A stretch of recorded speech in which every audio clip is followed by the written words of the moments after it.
మీరు frozen shoulder తో కానీ రొటేటెడ్ కఫ్ ఇంజురీతో కానీ బాధపడుతున్నారా? అయితే ఈ వీడియో మీకోసం. Hi, this is doctor Shailaja, sports physiotherapist.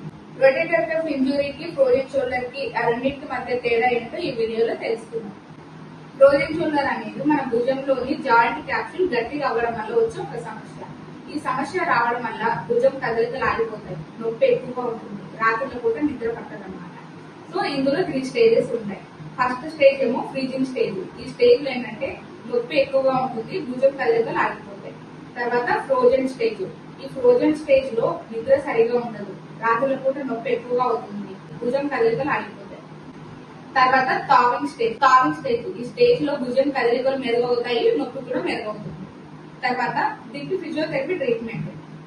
So frozen shoulder ఉన్న వాళ్ళు ఖచ్చితంగా ఫిజియోథెరపీ ట్రీట్మెంట్ తీసుకోవాలి. ఫిజియోథెరపీ ట్రీట్మెంట్ తీసుకోవడం వల్ల నొప్పి తగ్గుతుంది, భుజం కదలికలు మెరుగవుతాయి. సో దీనికి కొన్ని ఎక్సర్సైజెస్ ఉంటాయి. ఆ ఎక్సర్సైజెస్ ఏంటంటే pendular exercises, wall climbing exercises, towel stretching exercises. వీటితో పాటు మీరు ఇంటి దగ్గర కొన్ని జాగ్రత్తలు తీసుకోవాలి. ఏ వైపు అయితే ఫ్రోజన్ షోల్డర్ ఉందో ఆ చేయి వైపు పడుకోకూడదు, ఆ చేతితో బరువులు ఎత్తకూడదు. ఈ జాగ్రత్తలు అనేవి తీసుకోవాలి. వీటితో పాటు వేడి కాపడం అనేది పెట్టాలి. తర్వాత rotator cuff injury. Rotator cuff injury అంటే మన భుజాన్ని కదిలించడానికి ఉపయోగపడే 4 ముఖ్యమైన కండరాలు. ఈ కండరాలు అనేవి ఇంజురీ అవ్వడం వల్ల, అంటే దెబ్బ తగలడం వల్ల, భుజం పైకి లేపి ఎక్కువగా వర్క్ చేసే వాళ్ళలో ఈ రొటేటర్ కఫ్ ఇంజురీ అనేది ఎక్కువగా జరుగుతుంది.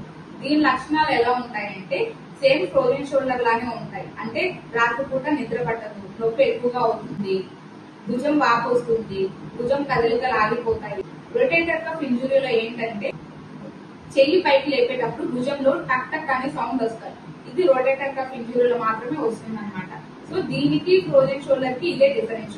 ఫ్రోజన్ షోల్డర్ లో టక్ టక్ అనే సౌండ్ ఏమి ఉండదు. రొటేటర్ కఫ్ ఇంజురీ అయిన వాళ్ళలో మాత్రం టక్ టక్ అనే సౌండ్ వస్తుంది భుజం పైకి లేపినప్పుడు. సో రొటేటర్ కఫ్ ఇంజురీకి ఖచ్చితంగా ఫిజియోథెరపీ ట్రీట్మెంట్ తీసుకోవాలి. ఎందుకంటే భుజం నొప్పి తగ్గుతుంది, అలాగే భుజం కదలికలు మెరుగుపడతాయి.